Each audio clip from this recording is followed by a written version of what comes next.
Market Mantra. Market Mantra. Market Mantra. Market Mantra. Market Mantra.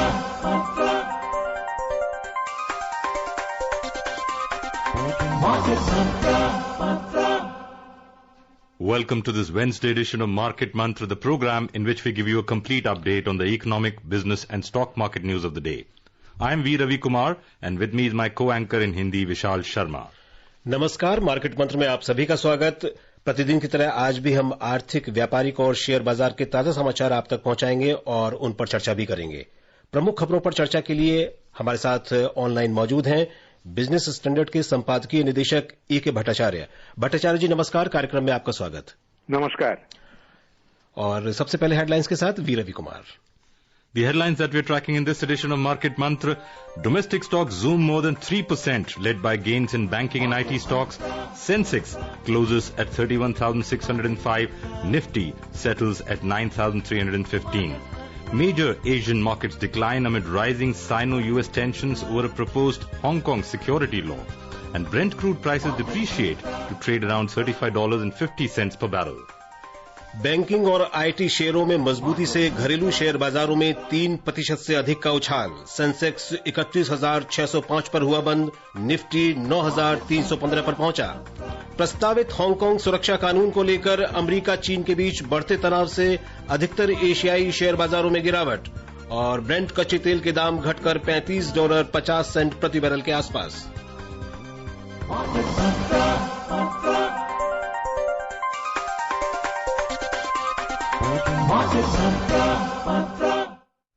और शुरुआत हमारी पहली खबर शेयर बाजार से जुड़ी हुई। आज बड़ा अच्छा प्रदर्शन रहा शेयर बाजार का।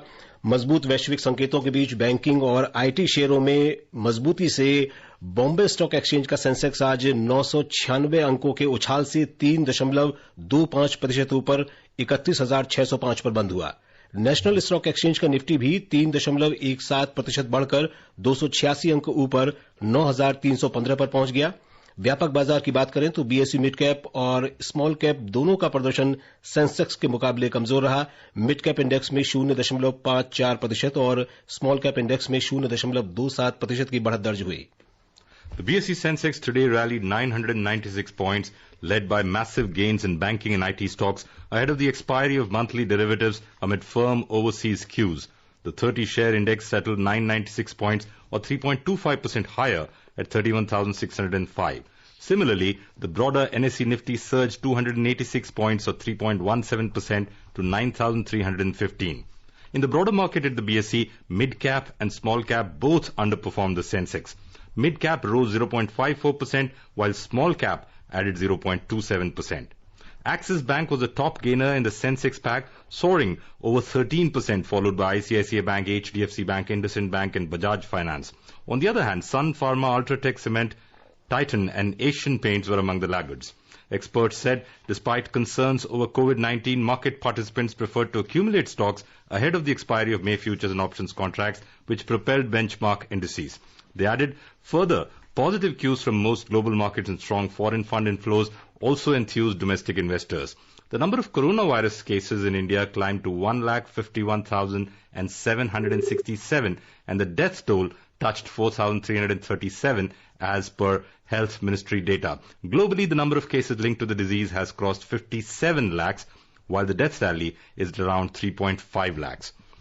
We are joined on the line by market expert Avinash Gorakshakar. No, we will connect with him later. We are joined currently by market expert A.K. Bhattacharya. AKB, we are talking about the markets today. AKB, are you on line with us? Yes, I am. Yeah. We are talking about the markets today, especially if you see the market. We seem to be back to almost the June 2017 levels if we see the Sensex. So anybody who probably invested around 2017 June is around at the same level. So anybody who has invested around that time, and many people have, should they write off 2020 or should they keep their tenure as longer in terms of the investment horizon? Well, that is not how one should invest in the equity markets in particular, because unless you are a punter and an inherently risk taker, you are there for the long term, and what you need to do is to see over a period of 3 years or 5 years what has been your return. So I agree that the markets are trading in zones that prevailed in 2017, but other way of looking at it would be that the current market capitalization of the BSE market cap is close to 55% of India's total GDP, and there was a time when it became almost 100%. So therefore, there is a kind of an opportunity if you are a long-term risk taker in the equity markets. So that's the right way of looking at it.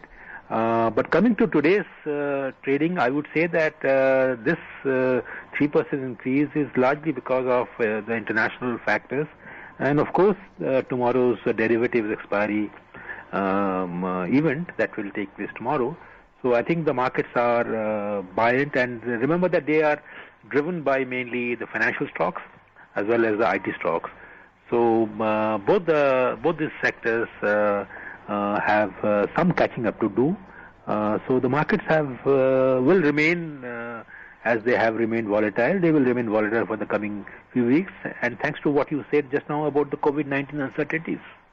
And the constant litany of many of our listeners is that the mid caps and small caps, which kind of peaked around the beginning of 2018, never quite recovered. And even today, if you see the broader market, the mid cap and small cap both underperform the Sensex. So as and when the recovery happens in the economy, I'm sure it will, do you expect mid caps and small cap to outperform the larger caps? Well, you cannot say anything right now because the small caps had begun to recover a little before the COVID-19 pandemic outbreak happened. The mid caps were not that badly bruised then. But right now, in the aftermath of COVID-19, you are you cannot sort of see any sucker or any silver lining in these stocks. I think if you are not a strong-hearted investor, it will be better to stay confined to the blue chip stocks, particularly in the pharma sector, stocks in the IT sector, which have a long-term potential for growth in the current market scenario. You mentioned, AKB, that today's rise was largely due to IT and banking financial stocks. And if I see the Nifty banks, which has got around 10 stocks, it saw probably its best day in 2 months, up almost 7%, and some of the stocks almost going up almost 15%. What is the reason for the banking sector or the financial sector, which almost seemed to be battered for many weeks on a trot, now suddenly seeming to be recovering in terms of being the fancy of... that some of the banks have come out with their results, and it seems that the banking sector has weathered the storm. Yeah, carry on, AKB, yeah, please. The banking sector has weathered the storm in a far resilient manner than the market participants had expected. So I think what you saw in the banking stocks today is a reflection of that hope and relief that the banking sector is probably weathered the storm in the first quarter without much damage. And that I would, but on the IT stocks, I would say that IT stocks were expected to do better because in this entire COVID-19 pandemic, what you are seeing is that an upside for the IT companies, especially in the IT infrastructure sector, which are offering bandwidth, network capacity, network instruments, they stand to gain a lot. And I think because the companies are also relying more on the digital interfaces, digital instruments, so the demand for IT companies and their earnings are expected to get better. So the market is reflecting that optimism as well. जी के भट्टाचार्य, आप हमारे साथ बने रहें। अभी फिलहाल हमारे साथ जुड़ गए हैं अविनाश गोरक्षकर, वरिष्ठ बाजार विशेषज्ञ। जी अविनाश, कार्यक्रम में आपका स्वागत। Good evening. जी अविनाश, आज जो तेजी देखी गई है और खासतौर पर बैंकिंग और आईटी शेयरों में, उसको आप किस तरीके से देख रहे हैं? मुझे लग रहा है कि आज की जो बड़ी तेजी बैंक्स में देखने को मिली है, मेरे ख्याल से ज्यादातर ये शॉर्ट कवरिंग का नतीजा है। काफी लोगों ने ये स्टॉक्स एफएनओ में काफी भारी मात्रा में शॉर्ट सेल किए थे और अभी वैल्यूएशंस इतने सस्ते हुए थे कि यहाँ पे बाउंस डेफिनेटली एक्सपेक्टेड था। हालांकि अभी भी मैं यही कहना चाहूंगा कि जो फंडामेंटली अभी भी सिचुएशन ऑन ग्राउंड है उसमें कोई बदलाव नहीं हुआ है। अभी भी काफी लोगों का मानना है, हमारा भी मानना है कि मोरेटोरियम का जो नंबर है वो फर्स्ट क्वार्टर के बाद वापस देखना पड़ेगा, क्योंकि मोरेटोरियम अगर ज्यादा बढ़ता गया तो ये दिक्कतें बैंकों के लिए और एनबीएफसी के लिए काफी बड़ी समस्या रहेगी। तो ओवरऑल सेंटीमेंट अच्छा है। आज बाइंग हो चुकी है एफआईआई और मेरे ख्याल से लोकल इंस्टीट्यूशन ने भी काफी मात्रा में डिलीवरी बाइंग की है, लेकिन ये कितना सस्टेन होता है आगे इस लेवल से ये देखना पड़ेगा। जी, इकोनॉमिक रिवाइवल के लिए सरकार ने जो आत्मनिर्भर भारत पैकेज की घोषणा की भी हाल ही में की, और उसमें जो है बैंकों की भूमिका बहुत महत्वपूर्ण होने वाली है। क्या इसका भी असर बैंकिंग शेयरों में जो सेक्टर में तेजी देखी जा रही है, वो इस बात का असर ये इस पर भी है क्या? नहीं, बिल्कुल। गवर्नमेंट ने अपने तरफ से काफी इनिशिएटिव्स अनाउंस किए हैं। आरबीआई ने भी काफी लिक्विडिटी प्रोवाइड की है। तो डेफिनेटली बैंकों का जो एसेट लायबिलिटी मिसमैच है और एनबीएफसीज का जो एएलएम मिसमैच है, उसके लिए डेफिनेटली ये कदम काफी इन सेक्टर्स के लिए मदद मिलेगी। लेकिन अभी जो ग्राउंड रियलिटी वो ये कि शायद आपको जून के क्वार्टर के बाद ही पता चलेगा कि कितनी लिक्विडिटी मार्केट में आई है। हमको लग रहा है कि आज का जो अराउंड 200 पॉइंट का जो निफ्टी का उछाल है वो ज्यादातर एक टेक्निकल मैटर है और इसमें कितनी सस्टेनेबिलिटी आती है ये देखना पड़ेगा। मेरे ख्याल से एफएनओ एक्सपायरी भी है, तो ये भी एक कारण हो सकता है कि यहाँ पे काफी शॉर्ट कवरिंग हुई है। तो आगे मेरे ख्याल से 1-2 दिन में सस्टेन होगा कि नहीं, ये बहुत इंपॉर्टेंट है। बट ओवरऑल जो गवर्नमेंट ने इनिशिएटिव्स अनाउंस किए वो डेफिनेटली इन बैंकों के लिए, एनबीएफसी के लिए पॉजिटिव रहेगी। Good evening, Avinash. One sector which has been in focus ever since this COVID started is the pharma sector, and it's been seeing some rally, at least in some stocks. But one of the stocks is among the laggards today, and probably because of the results that it announced. Do you see the pharma sector rally kind of running out of steam now? Is this a time for profit booking if people have invested in that sector? I think in any rally, any sector gets completely, extremely popular, and I think pharma is one of those sectors which has actually been like a savior for many traders and investors. So your point is right. We could see temporary profit booking in some of the large cap as well as the mid-sized pharma companies. But the caveat to this is that I think pharma companies are relatively better placed, at least for the next 6 to 12 months, compared to other sectors, like FMCG or autos or, consumption. Or pharma is definitely going to be relatively insulated and demand is going to grow steadily. So I think it might be a small sell-off wave, but fundamentally I think earnings numbers for most of the pharma companies should come better. Anybody who's thinking of accumulating stocks, let's say over a 3-year period or probably even a 5-year period, what are the sectors, broad sectors that you would recommend in terms of valuations today? See, I think as you mentioned, pharma is one sector, specialty chemicals is one sector. I would also look at, typically strong auto companies in this basket. And I think I would suggest, people to actually buy any stock, large cap stock or mid cap stock, in a SIP mode rather than in a lump sum mode, because markets are going to be extremely volatile. You may see one day the market going up, the second day it may come off. So SIP would be a better measure, and I think keep a long-term view, 2 to 3 years. I think you could definitely see a good, decent return. There are a lot of experts who say that don't suffer from what is known as FOMO, the fear of missing out and trying to get in every time there is a 1,000-point rally. And there will be enough opportunities over the next 1 year where you will get stocks at reasonable prices. Do you also echo that thought? Yeah, I think it's perfectly said, because, the earnings recovery for companies in this current financial year is going to be extremely difficult. And I think even as of today, we see a lot of companies which trade at multiples of 25 times, 30 times. So unless earnings recovery comes, I don't think you're going to see, sustainability of the market and the stocks going forward. So yes, you will probably see a lot of opportunities. after the Q1, once corporate results come out, you'll probably see a further selling wave. And I think unless the coronavirus is completely out and we get a normal, kind of regime, it's difficult to say how long, this crisis will continue. So I think it's better to, play the market carefully and not get overly excited. जी अविनाश, आने वाले वक्त में जो external factors हैं वो कितने महत्वपूर्ण साबित हो सकते हैं बाजार की संभालने में? आप एक बार प्रश्न वापस रिपीट करेंगे please? The external factors which could be probably providing headwinds or tailwinds, what do you think would be those factors? No, I think external factors would obviously be, how the rupee behaves and, recently, as everybody is aware, there have been some further international movements about, conflict between India and China on the border. Mm-hmm. So I think clearly these are external issues which could possibly multiply and gives further kind of a cause of concern. But I think overall, I think, as of now, the rupee movement is going to be quite stable unless and until we see a run on the dollar.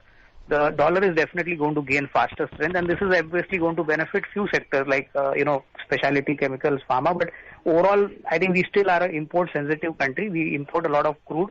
And despite the fall in crude prices, I think, the rupee movement is going to be very important for the next 2 to 3 months.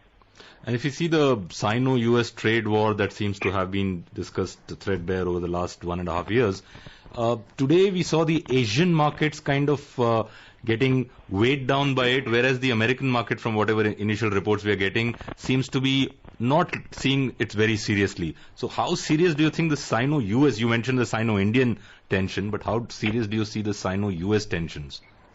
See, I think for the US market, the bigger challenge is how they fight the virus as of now. I think they have a huge, calamity in the form of, stimulus which is given to all the citizens there. The economic cost of this virus is going to be extremely bad. And I think up till now, we have not seen any corporate talking about a very fast recovery happening. So I think, that is going to be the main issue. I would believe that we could possibly see, some sort of negative growth even for the US, because clearly of the kind of unemployment rates which have come off and the kind of, funding which has happened, liquidity has been pumped in a very large way, but obviously recovery for the economy is going to take a long time. So this is going to be a factor which is going to be very important. The markets in the last 2-3 days were positive largely because, again, there were some news flows that, a vaccine could possibly be out in the market soon. Mm-hmm. But I think this is definitely something which, is going to only happen in the short term. Longer term, I would believe, structural recovery can happen only when the economy gets back in normal shape. Thank you, Avinash, for joining us live and sharing your views about the market trends. That was Avinash Gorakshakar, Senior Market Analyst, giving his views on Market Mantra. और अब एशियाई बाजारों पर नजर डाल लेते हैं। प्रस्तावित हांगकांग सुरक्षा कानून को लेकर चीन और अमेरिका के बीच बढ़ते तनाव से वैश्विक आर्थिक गतिविधियां फिर शुरू होने की उम्मीदें कमजोर पड़ने के कारण अधिकतर एशियाई बाजारों में आज गिरावट का रुख देखा गया। सिंगापुर के स्ट्रीट टाइम्स और हांगकांग के हैंगसेंग दोनों में 0.4% की गिरावट दर्ज हुई। चीन का शंघाई कंपोजिट इंडेक्स 0.3% नीचे आ गया। वहीं दूसरी तरफ जापान के निकेई में 0.7% और दक्षिण कोरिया के कोस्पी में 0.1% की मामूली बढ़त देखी गई। यूरोपीय बाजारों की बात करें तो अंतर्दिवसीय कारोबार के दौरान आज लंदन के FTSE 100 में 1.4% का उछाल आया। जर्मनी के डेक्स में 1.7% और फ्रांस के कैक में 1.8% की बढ़त रही। AKB, are you on line with us? Yes, I am. AKB, we are getting news that the European Union has proposed a coronavirus recovery plan and a budget totaling almost $2 trillion. Of course, details we will probably have in future versions of Market Mantra. But the question is that something that I asked Avinash as well earlier is that the Asian market seems to be slipping today based on the rising Sino-US tensions. It was largely over that proposed Hong Kong security law. And the American market, the investors seem to be weighing the possible recovery in the economy more than these tensions, because today we had the New York mayor also saying that New York City might open by mid-June. So where do you see this kind of playing out? You see the Asian markets going one way over the same topic and the American markets going the other way. Well, you have to see that the reference point for both the Asian markets as well as the American markets are a little different in the sense that The emerging market have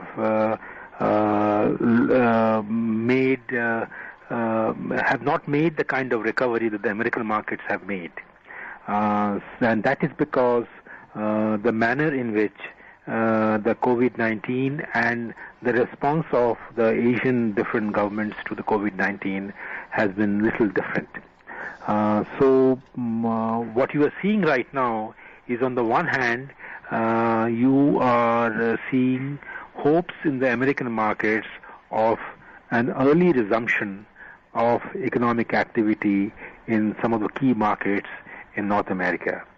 And on the other hand, what you're seeing is that India, particularly the largest, one of the largest Asian markets, will probably see the COVID-19 pandemic to play out for the next month and a half at least.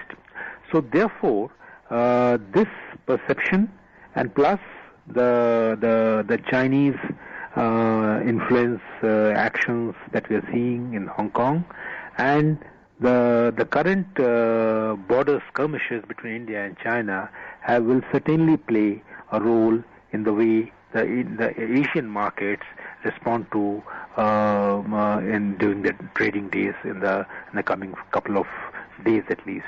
So I do see a different trajectory, and the different trajectory is because of the different realities that prevail in these two parts of the world.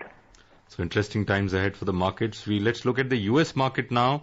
US stocks jumped and the S&P 500 breached 3,000 points yesterday as optimism about a potential coronavirus vaccine and a revival in business activity helped investors overlook simmering Sino-US tensions. The benchmark index traded above the key psychological level and also above its 200-day moving average, a closely watched long-term trend indicator for the first time since 5th March. Dow Jones Industrial Average surged 2.2%, the S&P 500 climbed 1.2%, and the Nasdaq Composite Index grew marginally by 0.2%. और अब बात रुपए के प्रदर्शन की कर लेते हैं। कोरोना वायरस महामारी के चलते अमेरिका और चीन के बीच बढ़ते तनाव का असर विदेशी मुद्रा बाजार पर भी दिखाई दिया। आज रुपया 5 पैसे कमजोर होकर $1 के मुकाबले 75 रुपए 71 पैसे के स्तर पर रहा। कारोबारियों के अनुसार कोरोना वायरस वैक्सीन आने की संभावनाओं, आर्थिक गतिविधियां फिर शुरू होने की उम्मीदों और घरेलू शेयर बाजार के सकारात्मक माहौल से रुपए की स्थिति में सुधार तो दिखा, लेकिन अमेरिका चीन के बीच तनाव बढ़ने का असर रुपए के प्रदर्शन पर देखा गया। इसके अलावा विदेशी मुद्रा बाजारों में डॉलर के मजबूत होने से भी रुपए में गिरावट देखने को मिली। AKB, if you look at the FPI inflow, which was largely negative in March and April, this month, May, FPI seem to have been coming back into the Indian equity markets. Do you expect that to sustain over the next few months, or do you think that's a flash in the pan? I think it's a flash in the pan because we have to see the state of and the pace of the reopening of the Indian economy over a period of time. And it is only then that the FDI flows or the FPI flows can make a comeback. Remember that while debt there has been a sharp outflow, but in equities FPIs have begun to come back, although in small measure. And I think it's because of this factor which is why the Indian rupee has been depreciating quite steadily. Year to date, from January to now, the Indian rupee has actually depreciated by almost 5%. Now, in the normal situation, it would have been good for India's exports, but in the current COVID-19 scenario, in which export markets are completely demolished, so to say, the advantages of depreciated rupee are not being able to be fully secured by the Indian exporters. So it's a tough situation, challenging times, and we will see how it pans out in the coming days.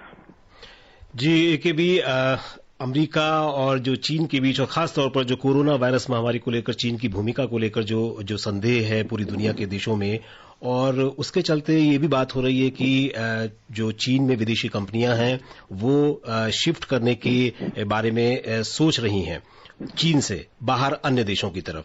तो और भारत भी उसमें एक काफी संभावित एक निवेश का स्थान हो सकता है।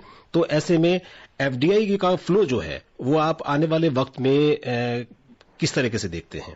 देखिए, जो कोशिश तो करनी चाहिए, कोशिश होगी भी कि जो विदेशी जो निवेशकारी जो चाइना में जो हैं, जो बाहर जाना चाहते हैं, वो किस मार्केट में जाए। सवाल यही उठता है कि जो चाइनीज मार्केट में जो विदेशी निवेशकारी है उसके लिए भारत ही एक ऑप्शन नहीं है। उसके लिए वियतनाम एक ऑप्शन है, उसके लिए बांग्लादेश एक ऑप्शन है, उसके लिए श्रीलंका एक ऑप्शन है, और उसके लिए कंबोडिया भी एक ऑप्शन बन गया है। तो इस हालात में ये देखना है किस तरह से भारत ज्यादा से ज्यादा कंपनियां जो चाइना छोड़ना चाहती हैं उसको भारत में ला सके, और उसके लिए जो हमारी अंदरूनी जो डोमेस्टिक इकोनॉमिक रिफॉर्म्स का जो एक पेस जो है उसको बढ़ाना पड़ेगा। कुछ इंगित हमें मिली है कि इसके पैकेज के अंदर काफी privatisation, public sector policy, labour reforms के बारे में, लैंड के पॉलिसी के ऊपर, एग्रीकल्चरल कॉन्ट्रैक्ट फार्मिंग के ऊपर पॉलिसी के ऊपर कुछ जो सुधार आने की उम्मीद हम कर सकते हैं। पर जब भी ये सुधार आएंगी तभी जो चीना में जो विदेशी निवेशकारी है वो भारत को एक ऑल्टरनेटिव की तरह देखेगा और भारत इसका फायदा उठा सकेगा। While it all started in China and Wuhan, and we now see that China seems to be recovering quite sharply, and they even recently opened the Disneyland, so to speak. Now, in that scenario, because China has an entire value chain that is resident inside China, so it's very difficult when we talk about FDI coming to India from all those who don't want to deal with China. How easy do you think it actually will be getting that FDI into India for people looking for a rebound from China? It will be a difficult task because Chinese have over the years have built a strong network of global supply chains located in China, and therefore to dislodge those supply chains and encourage them and incentivize them to relocate in India will not only mean incentives for them to come here, but also to improve the ease of doing business, which we have done some bit, but we need to do more. But given the COVID-19 situation, given the fact that many relaxations in the insolvency and bankruptcy code laws have been given, I think it will be a challenging task to attract investments in China which are wanting to exit China. Right. But I think efforts should be made nevertheless. Right. All right, so let's look at another very important commodity, that's oil. Oil prices today fell after US President Donald Trump said he was working on a strong response to China's proposed security law in Hong Kong. In intraday trade, Brent crude prices were trading at $35.60 per barrel, while WTI crude prices were at $33.90 per barrel. और अब सोने की बात कर लेते हैं। अंतर्राष्ट्रीय बाजार में न्यूयॉर्क में सोना आज थोड़ा नीचे $1,715.70 प्रति औंस पर कारोबार करता दिखा। चांदी भी कमजोरी के साथ $17.58 प्रति औंस के स्तर पर आ गई। घरेलू वायदा बाजार में जून महीने के लिए सोने के दाम $182 गिरकर $46,140 प्रति 10 ग्राम पर आ गए, जबकि अगस्त में आपूर्ति किए जाने वाले सोने के मूल्य में $197 की कमी दर्ज की गई और ये $46,345 प्रति 10 ग्राम पर रहा। Very short comment, AKB. Directionally, do you see gold touching $1,800 anytime soon? Well, if the stock markets behave more skittishly, uncertainty levels go up. I think the tendency would be to move more towards a yellow metal, and in that kind of a situation, I would not be surprised if the gold price moves up a little.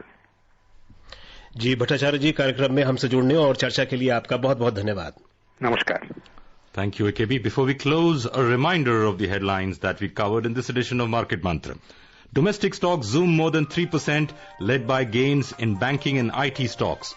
Sensex closes at 31,605, Nifty settles at 9,315.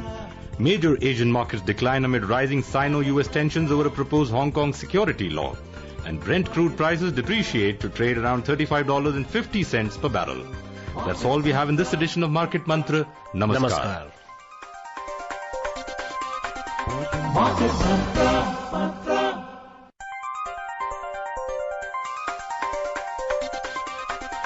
Market Mantra.